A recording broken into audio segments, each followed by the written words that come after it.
Horas depois do Copom anunciar a manutenção da taxa de juros em 13,75%, o ministro da Fazenda reagiu. Confira a reportagem de Tainá Farfan. Pouco depois do anúncio do Copom, Haddad classificou como preocupante o comunicado do comitê. O comunicado deixa em aberto, no momento em que a economia está retraindo e que o crédito está com problemas, sobretudo empresas, famílias, o Copom chega a sinalizar até a possibilidade de uma subida da taxa de juros, que já é hoje a mais alta do mundo. Então, obviamente que nós lemos com muita atenção, com consideração, mas nós achamos que realmente o comunicado preocupa bastante. O anúncio de manutenção da taxa Selic em 13,75% ao ano não surpreendeu. Também não causou surpresa as justificativas do comitê, já que as previsões inflacionárias subiram desde a última reunião. Os juros não só não caíram, como não há sinais no comunicado do Banco Central de fim do ciclo de aperto monetário, diante da pressão inflacionária global e da incerteza sobre o arcabouço fiscal. Hoje, o líder do governo no Senado saiu em defesa do segredo em torno da proposta e disse que cabe a Fernando Haddad ser o primeiro a falar sobre o projeto. Jacques Wagner escreveu que deve ter cuidado para não furar a programação de conversas do ministro da Fazenda. Mas tem ministro falando publicamente sobre o assunto.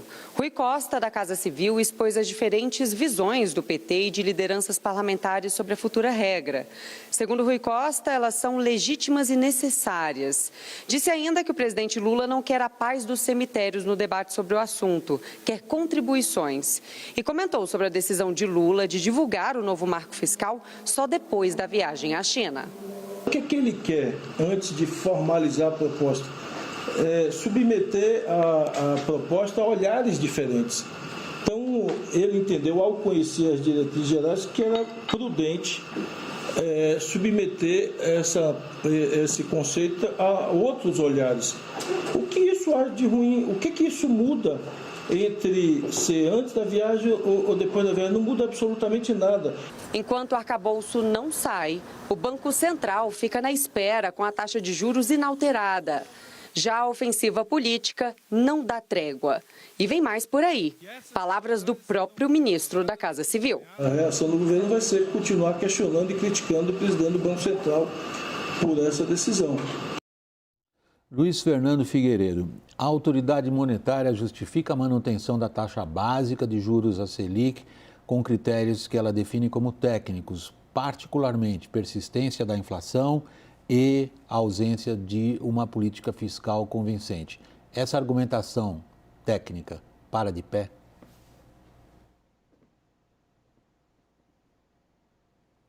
Acho que nós estamos sem ouvir o Luiz Fernando Figueiredo. Minha querida Fernanda, nossa editora-chefe, podemos restabelecer a linha com ele enquanto eu prossigo a conversa aqui e a gente volta a Luiz Fernando Figueiredo. Pessoal, voltei. Voltamos, ótimo. Luiz Fernando, eu vou repetir rapidamente a questão para que as pessoas possam acompanhar o nosso diálogo. Para de pé a argumentação técnica da autoridade monetária? Para sim, William. E tem mais um ingrediente. Os agentes econômicos, eles faz mais de um mês, desde que toda essa confusão entre governo e Banco Central começou a acontecer, os agentes estão aumentando as suas projeções de inflação, ou seja, eles estão com receio que a inflação seja maior do que eles pensavam um mês atrás. Num ambiente desses, é muito difícil que o Banco Central possa reduzir a taxa de juros. Tudo que ele gostaria era uma razão boa, técnica, para fazê-lo, coisa que não aconteceu. E esse tipo de crítica só piora a situação do Banco Central. Raquel, vamos fazer aqui um pouquinho também esse papel do advogado do diabo. Quando a gente ouve o ministro da Fazenda, que pelo menos no tom parecia buscar uma expressão mais conciliadora, menos brusca, menos ríspida, que não é o caso do chefe da Casa Civil e muito menos do presidente da República, ele diz que a inflação está recuando e ele argumenta basicamente com o impacto dessa decisão na atividade econômica em geral e faz o seguinte advertência ao Banco Central. Se vocês estão pedindo a nós, governo, uma política fiscal crível, o que vocês estão fazendo vai prejudicar a própria política fiscal à medida que as empresas param e a gente não arrecada.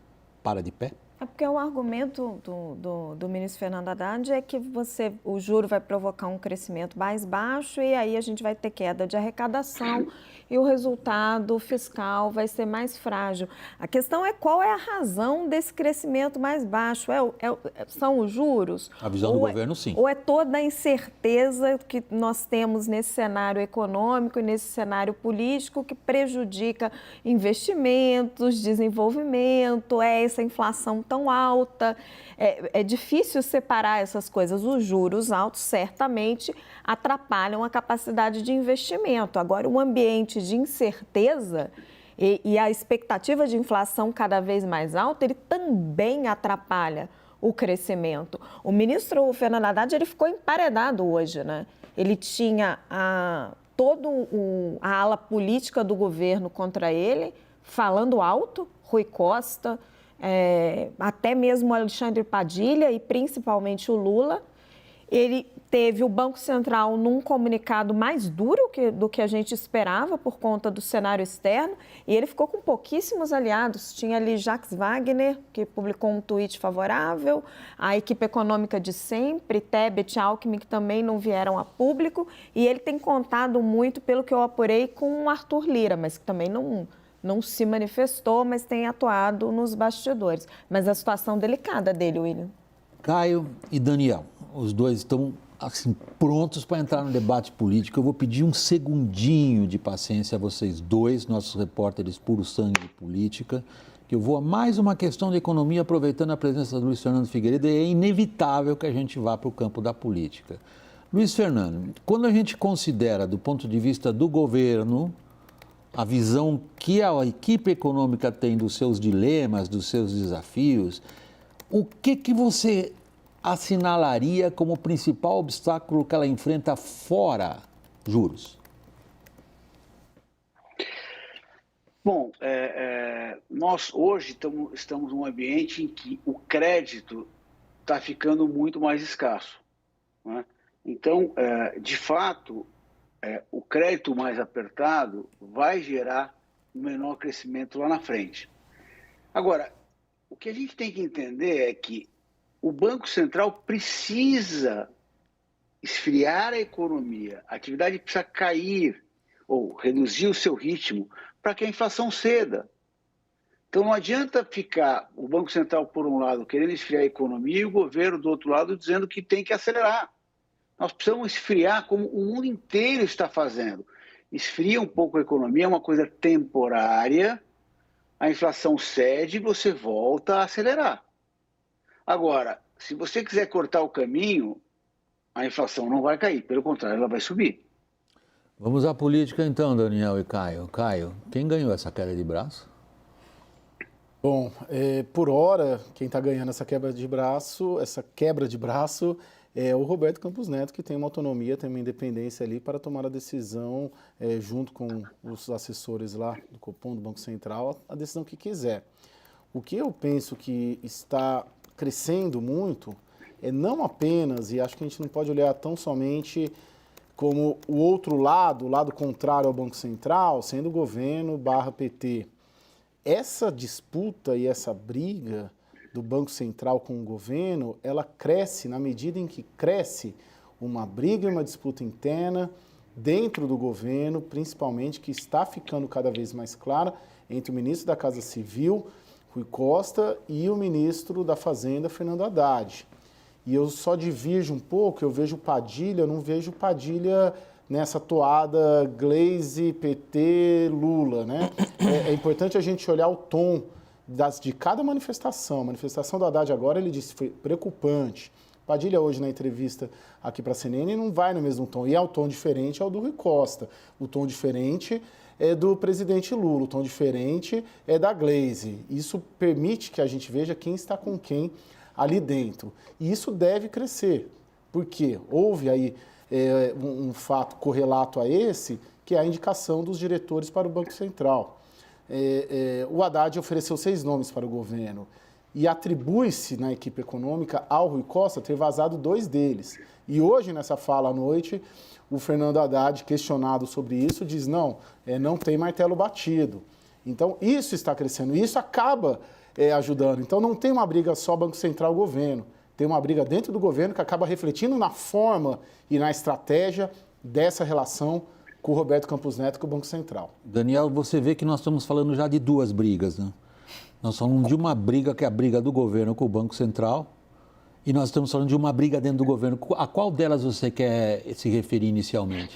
Corroboro o que disse o Caio, William, e trago um pouquinho aqui de apuração ao longo do dia com uma pitada de análise. Eu estive no café da manhã hoje na Casa Civil com o ministro Rui Costa e depois estive com integrantes da equipe econômica também ao longo da tarde e percebi uma coisa ali. Embora todos convirjam nessa análise de que o Banco Central estaria errando a mão, essa é uma análise comum dentro do governo, as formas como o assunto está sendo tratado divergem muito. Na Casa Civil, me assustou a dureza, o tom das críticas do Rui Costa. Ele chega a insinuar, inclusive, que Roberto Campos Neto não tem autonomia e está capturado pelo mercado financeiro.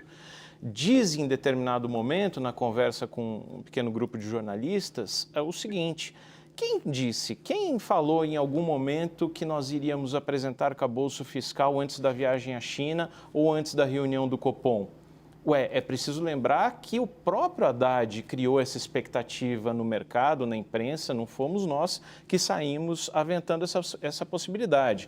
Haddad, num evento no BTG no dia 15 de fevereiro, já acenava com a apresentação em março, depois citou a reunião do Copom como um marco importante ali para a apresentação do arcabouço, para dar mais conforto para o Banco Central. Então, o Rui Costa, duríssimo na cobrança. E cutucando um pouco o Haddad, sim. No Ministério da Fazenda, na equipe econômica, eu senti um desconforto com essa elevação do tom, achando que a discordância é nítida com relação aos rumos que o Copom tem tomado.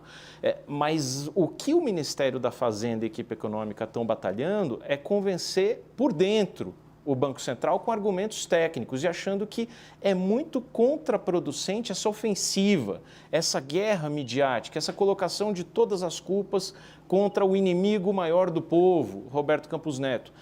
Tem a Fazenda argumentações que eles julgam pertinentes e técnicas para uma redução dos juros que a gente pode testar aqui. Agora, a forma como está sendo conduzida pela ala política do governo é algo que desagrada a equipe econômica no momento. Raquel me pede a palavra e, na sequência, o Luiz Fernando. Fazer uma rápida observação sobre esses pontos políticos que o Daniel e o Caio colocaram. William, eles descreveram todas essas brigas dentro do governo e as suas nuances, mas o que mais preocupa é o posicionamento de quem deveria ser o árbitro, o Lula. A gente vai a isso. Ele claramente já está posicionado. Quer abordar depois? É central o seu argumento do ponto de vista político e eu quero examinar ele com calma. Eu queria trazer o Luiz Fernando nesse trecho da conversa em relação ao que o Caio e o Daniel Hittner vêm trazendo, e você também, a respeito do aspecto político, Luiz Fernando, que é o seguinte: você, aqui nessa roda, você traz para nós a voz do mercado financeiro, dos operadores, dos agentes econômicos, aquilo que o Lula hoje tem colocado como seu alvo preferencial, dizendo que ele não governa para os setores que você aqui, eu estou falando por representação, tá, Luiz Fernando, não se ofenda, os setores que você aqui representa. Como que cai nesses setores essa briga política que os nossos repórteres estão descrevendo? O que está acontecendo é que toda semana a gente vê naquele Focus, que é aquele documento que o Banco Central publica toda segunda-feira, a gente vê as expectativas de inflação subindo. Essa é a resposta. A gente vê também nos leilões que o Tesouro faz o prêmio de risco do Tesouro crescendo, que é mais custo para o governo. Essa é a resposta. Porque não é o mercado financeiro, no final se tem todos os investidores, e isso vale nós como pessoas físicas, comprando títulos públicos. Uma confusão como essa, no mínimo, exige mais cautela do investidor, que no final custa na dívida pública. Então, assim, a resposta é uma resposta em achar que a inflação pode ser mais alta. E segundo, eu preciso ter um pouco mais de prêmio para comprar o título público. E quando a gente olha o investidor estrangeiro, que estava bem animado, infelizmente já virou o jogo. Eles estavam entrando desde outubro, novembro, e mais recentemente eles estão saindo do Brasil. Caio, Daniel e você, Raquel. Vamos ao Lula. O Lula abriu uma campanha brutal contra o Banco Central, brutal nos termos, na aspereza com que ele tratou a outra instituição, e ele personalizou, ele fulanizou, ele foi na jugular do presidente do Banco Central, ele tornou a coisa inclusive pessoal, como se diria no vocabulário anglo-saxão. Pois bem, os juros estão iguais. E agora, Lula? Todos parados esperando.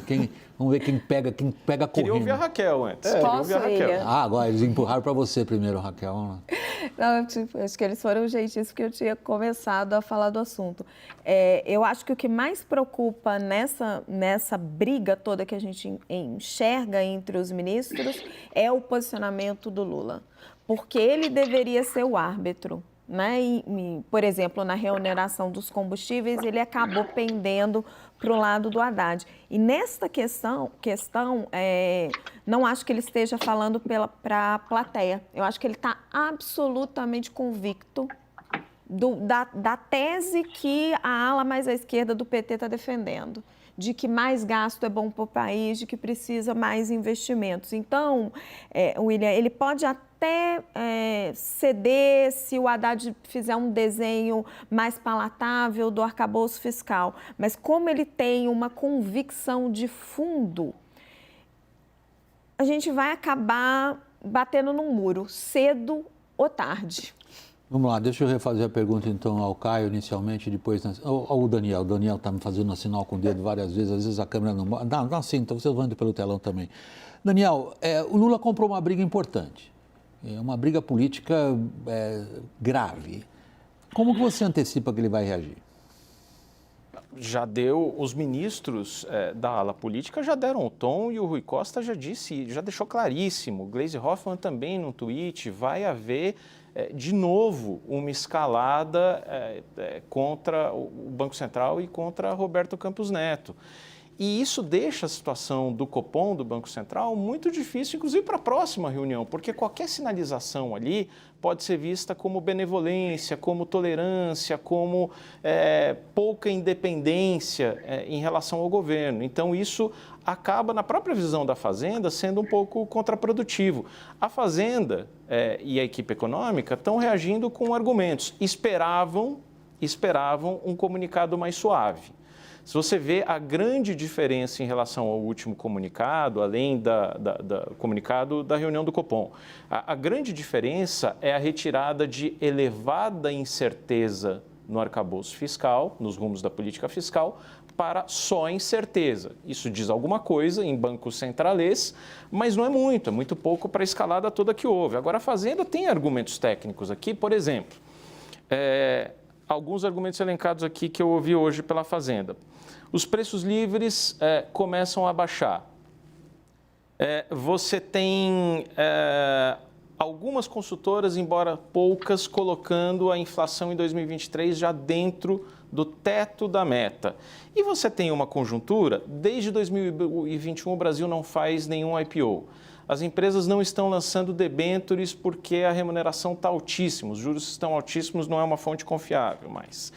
O BNDES não está emprestando mais nada com o TLP. Então, você tem argumentos do ponto de vista técnico que a Fazenda gostaria de colocar para Roberto Campos Neto, e quem conversou com o Roberto Campos Neto recentemente diz que ele está aberto. Agora, quanto mais pressão política, menor a abertura que tem o Banco Central para fazer esse tipo de sinalização. Caio, só um instante, a Raquel, rapidamente. Então, Daniel, hoje eu fui testar com o mercado essa hipótese. Será que o Campos Neto e o restante do Copom exagerou na dose da ortodoxia, mesmo na sinalização, porque afinal estava sob muita pressão política? E o que me disseram, não sei, né, o que o Luiz acha, mas acharam que não. Disseram que o Jerome Powell fez uma sinalização de alta de juros, né? Subiu os juros nos Estados Unidos. A Christine Lagarde também na Europa, a despeito da quebra dos bancos lá fora, ponderaram para mim, expectativas de inflação pioraram, o PIB está relativamente bem, o desemprego teve uma queda que foi sazonal. Então, assim, na avaliação do mercado, a economia ainda não está tão frágil quanto o governo estava colocando por conta de crise de crédito, crise lá fora, etc. E a piora nas expectativas de inflação é muito grave. Aí sim, um efeito do governo. Mas a avaliação deles é que o Campos Neto não exagerou por conta de pressão política. Nós temos um material sobre isso, Raquel, que vem lá de fora. Eu queria dar a oportunidade ao Caio dele dizer a nós, na avaliação dele de repórter político, o que ele antecipa que seja a postura do presidente. E eu vou voltar a essa questão que você está levantando e trazer o Luiz Fernando também. Caio, a palavra é tua. Isso, só queria falar de Lula aí, que a Raquel tomou a minha vez aqui, mas vamos lá. William, a gente, na minha percepção, a gente tem que entender o presidente da República, assim como todos os outros desses, vamos dizer assim, grandes políticos aí, como animais políticos, como agentes políticos, e não como agentes econômicos. E o que o agente político quer?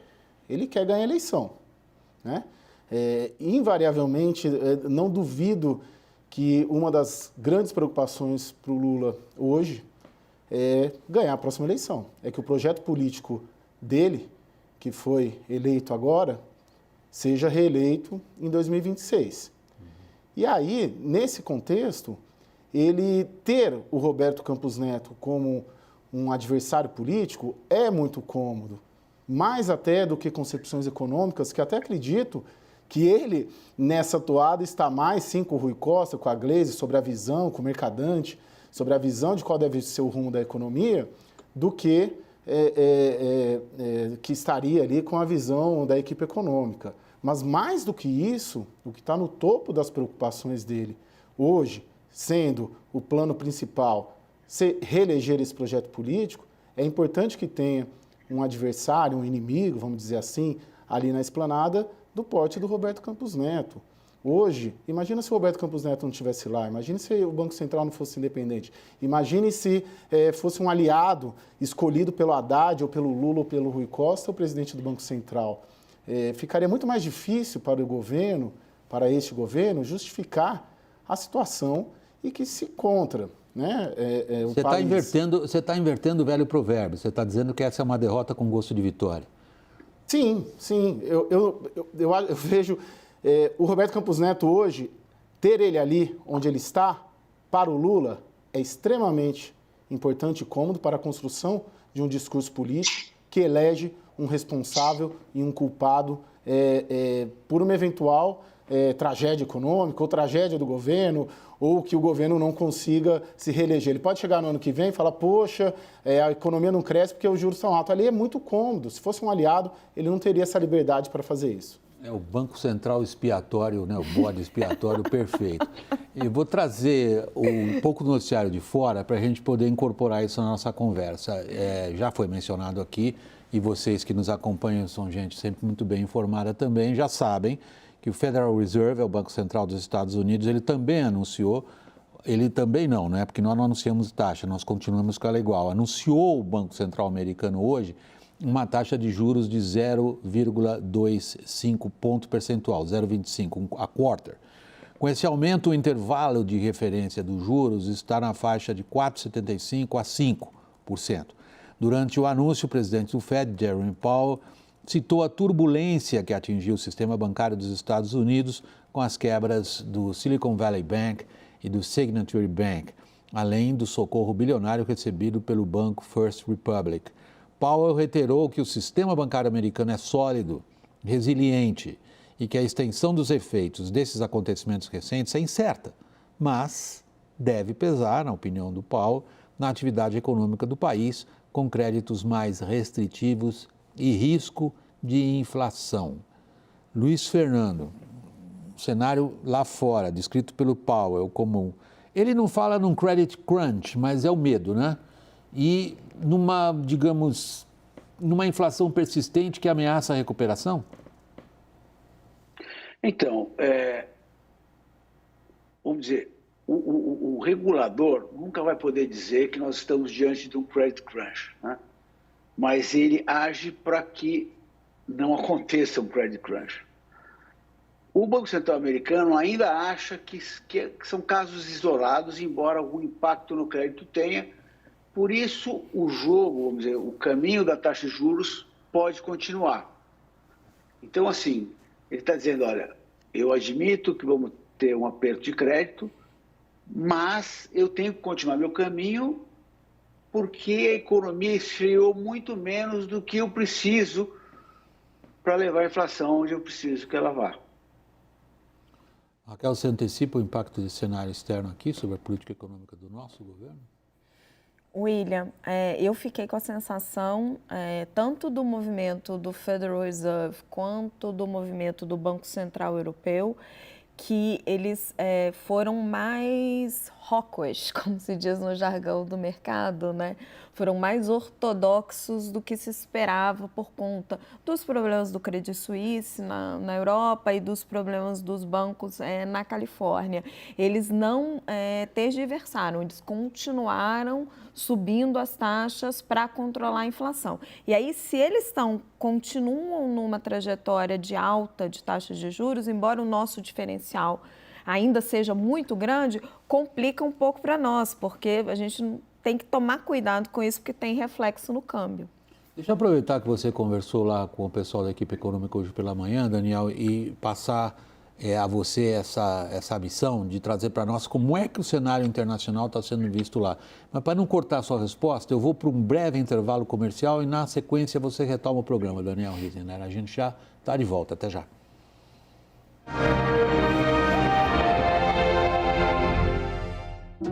O Banco Master de Investimentos já nasce grande. Assessorando operações de sucesso em diversas áreas, com soluções estruturadas no Brasil e no exterior, as empresas do Grupo Master formam um ecossistema financeiro completo e exclusivo. E isso é só o começo. Banco Master de Investimento. Seu sucesso, nossa maior conquista. Pensa comigo, 50% do tempo da área de compras da sua empresa é gasto em demandas que representam 10% das suas despesas. Faz sentido isso? Conheça a BR Supply e tenha acesso ao Supply Manager, um intra-e-commerce moderno e intuitivo. São mais de 12 mil itens voltados ao consumo recorrente de suas operações. Tudo automatizado e personalizado. Acesse brsupply.com.br e saiba mais.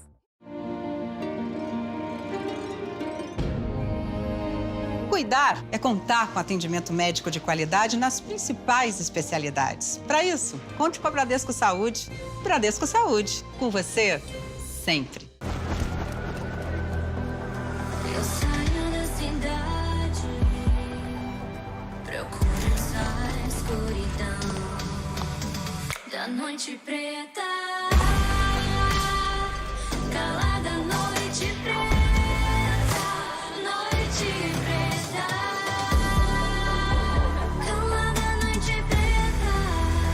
Chegou o Samsung Galaxy S23 5G.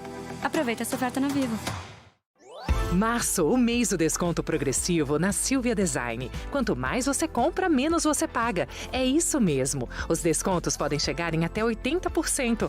Corra para uma das lojas Silvia Design. Monte sua casa completa e some mais descontos. Qualidade, variedade, entrega em 72 horas. E descontos progressivos é só na Silvia Design. Março, o mês do desconto progressivo na Silvia Design. Silvia Design. Móveis de valor. Quem só vê o BTG como um banco de investimentos, não vê todos os benefícios que ele pode oferecer. Aqui você tem a liberdade de ligar a qualquer hora. E tem a confiança de contar com o time BTG. É você no controle da sua vida financeira de um jeito simples e compatível com a sua rotina. O BTG reconhece quem é você e está pronto para potencializar a sua trajetória. Já quero saber a hora que eu posso mergulhar. Paraty, Costa Verde, litoral do Rio de Janeiro. Isso aqui é uma síntese do Brasil, porque tem mar, floresta e história. O mar aqui, assim, mesmo com o tempo nublado, é verde, é lindo, esse verde esmeralda. E fora que Paraty tem vários restaurantes. Existe esse mito do povo de ser difícil de cozinhar, você vai ver, é super fácil, você vai poder fazer na E eu sua posso casa. ajudar? Vamos lá. Então vamos lá. Vamos lá. Estar em Paraty é diferente. É uma combinação de montanha, natureza, história que não tem lugar nenhum. CNN Viagem Gastronomia. Comigo, Daniela Filomeno. Sábado, 10 horas da noite.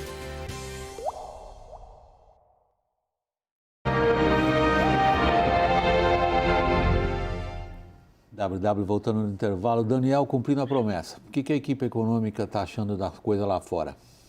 Dá para a gente resumir em 3 pontos. Cenário internacional, como isso repercute aqui e próximos passos dentro do Brasil. Conjuntura internacional, o diagnóstico traçado pela equipe econômica é de que favorece queda dos juros. A gente teve quebra de bancos americanos, a debacle do Credit Suisse, preços do petróleo voltando a patamares pré-pandemia, um risco mais forte de desaceleração, até de recessão global, jogando para baixo outras commodities, incluindo alimentos. Como que isso repercute no Brasil, segundo a leitura da equipe econômica? A gente está com redução de preço de combustíveis, hoje a Petrobras anunciou de novo redução no diesel, preços de alimentos, segundo a equipe econômica, também caindo. Nota-se, por exemplo, que o INPC, que é um índice que captura ali a inflação do público mais pobre, se não me engano, de 1 a 8 salários mínimos, já está com projeções mais baixas do que o IPCA, que captura um público maior. E aí, essa leitura de que o núcleo da inflação tende a baixar. Porém, só para a gente não comprar esse argumento, o núcleo da inflação no Brasil terminou em fevereiro em 8,5%. Se a gente pega núcleo da inflação no Reino Unido, na França, nos Estados Unidos, que tem a inflação até mais alta do que o Brasil no momento, mas com um núcleo mais baixo, em torno de 5% a 6%. Repercussão que eu acho que pode ter, inclusive com essa manutenção da taxa agora e sem um comunicado que tenha agradado a Fazenda. Vamos ver o que sai na ata já.